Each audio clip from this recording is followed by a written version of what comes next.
we will expose every bribe, every kickback, every payoff, and every bit of corruption that is allowing the cartels to preserve their brutal reign, and it is indeed brutal. October 13th, 2025, 5:42 a.m. FBI and ICE agents raided a quiet Georgia home and uncovered 20 pounds of heroin and millions in cash. But the real shock came when investigators learned the house belonged to an influential Georgia judge, betraying everyone. Their discovery would soon expose a secret that shook the very foundations of law enforcement. So we have to be diligent. We have to continue to work these cases very hard, but I will tell you that we were very confident that this case made a dent in the heroin distribution in Cobb County during that time period. We're very pleased and happy with the way it's resolved. The first hints of daylight had barely touched Cobb County in Georgia when a convoy of unmarked vehicles rolled to a stop outside a quiet suburban home. It was minutes before 6, the kind of stillness where even small movements feel out of place. From the convoy, agents from the FBI and ICE stepped out and onto the pavement in highly controlled precision. No shouts, no sirens, no warnings. Only the quiet focus of a team ready to strike before the county even knew. Inside the house, framed family portraits and wall art shook as a reinforced steel door gave way under a battering ram. The echo rippled through the hallways of a man that had spent decades presenting himself as a guardian of the law. It was none other than Judge Marcus Hale. He was a respected professional known for his stern rulings. Looking at his portraits, standing beside flags, one could tell that he had built a life that projected integrity, ethics, and order. Yet in less than 30 seconds, all that illusion would disintegrate once the team tore down one section of the house's wall. As a hidden panel on the wall snapped open under the hands of the agents, it revealed a space no visitor would ever guess existed.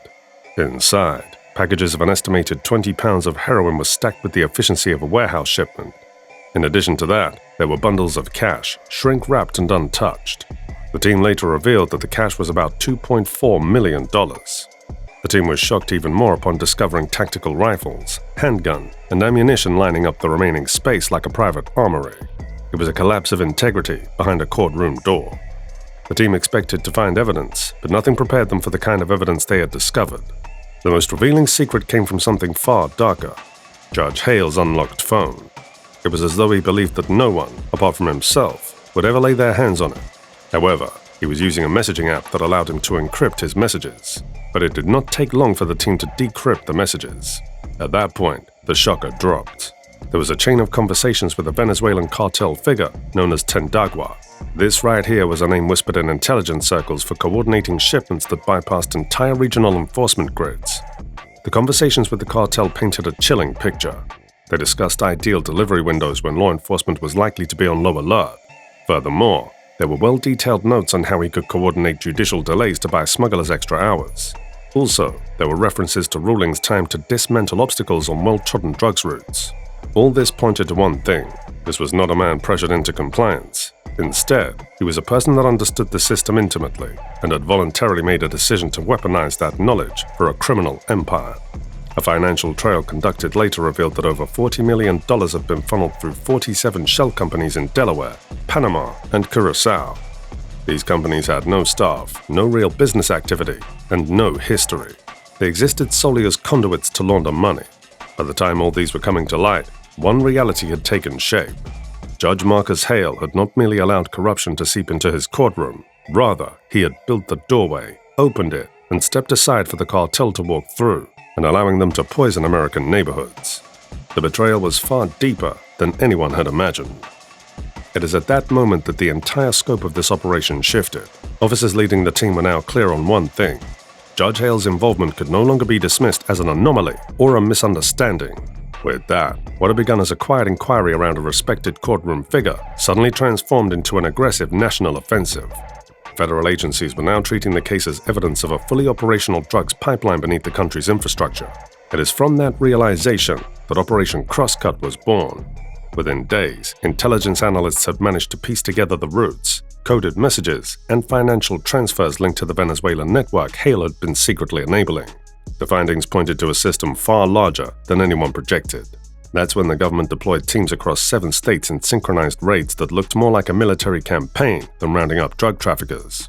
Starting from Georgia, agents hit a cluster of riverfront warehouses that had been disguised as import-export businesses. Under this facade, the agents discovered storage units staging shipments connected to Venezuelan suppliers. Forklifts were still parked mid-shift, crates half open, as if the workers had simply vanished moments before the raid began. Meanwhile, in Houston, authorities descended on a cluster of industrial warehouses along the edge of the Briarview Logistics Park. With the help of Judge Hale, the cartel had quietly repurposed them into chemical repackaging and drugs processing locations. On the other side, a sprawling trucking hub in New Jersey had also become the center of one of the most dramatic takedowns of the entire mission. By the end of the coordinated sweep, agents had secured an astonishing haul, nearly 2 tons of drugs, more than 300 weapons, and a staggering $142 million in bundled cash, gold bars, and negotiable securities. This likely saved countless lives, preventing hundreds of potential overdoses and stopping further poisoning of American neighborhoods. If you're hooked by this shocking story, make sure to subscribe, because the deeper we dig, the darker this corruption gets. You don't want to miss what comes next. But what left investigators stunned was not the drugs or the money, it was all the names in ledger documents, encrypted chats, phone contacts. They initially thought Judge Hale was the only one that had been compromised, but they were shocked to discover lists naming 21 officials scattered across state and federal institutions.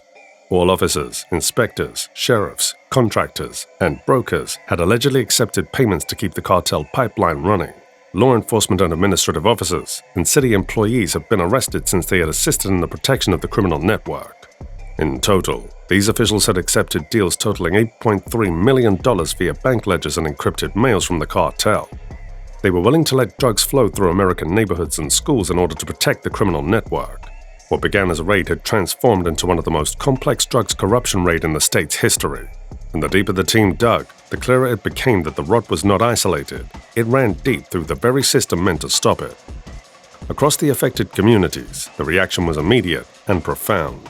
Residents protested what they termed as an ineffective system, one that had facilitated sudden warehouse approvals and also been at the core of unexplained law enforcement delays.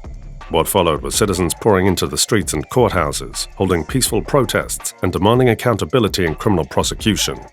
Police unions were caught unawares. They scrambled to distance themselves from implicated officers. Every department was on overdrive as they attempted to regain credibility in the face of a scandal that was both systematic and personal. In cases like this, the real danger isn't just the drugs, guns, or money. It's the collapse of integrity. When a judge or law enforcement betrays trust, the harm goes far beyond seizures and arrests. Communities lose faith, families suffer, and the very system meant to protect becomes a gateway for the guilty. The true cost isn't measured in dollars, it's measured in broken trust and futures shaped by corruption. Yet in the midst of all these were the glimmers of hope. Despite the system showing worrying signs of betrayal and rot from within, the fact that federal agents successfully weeded out the compromised employees showed that all was not lost.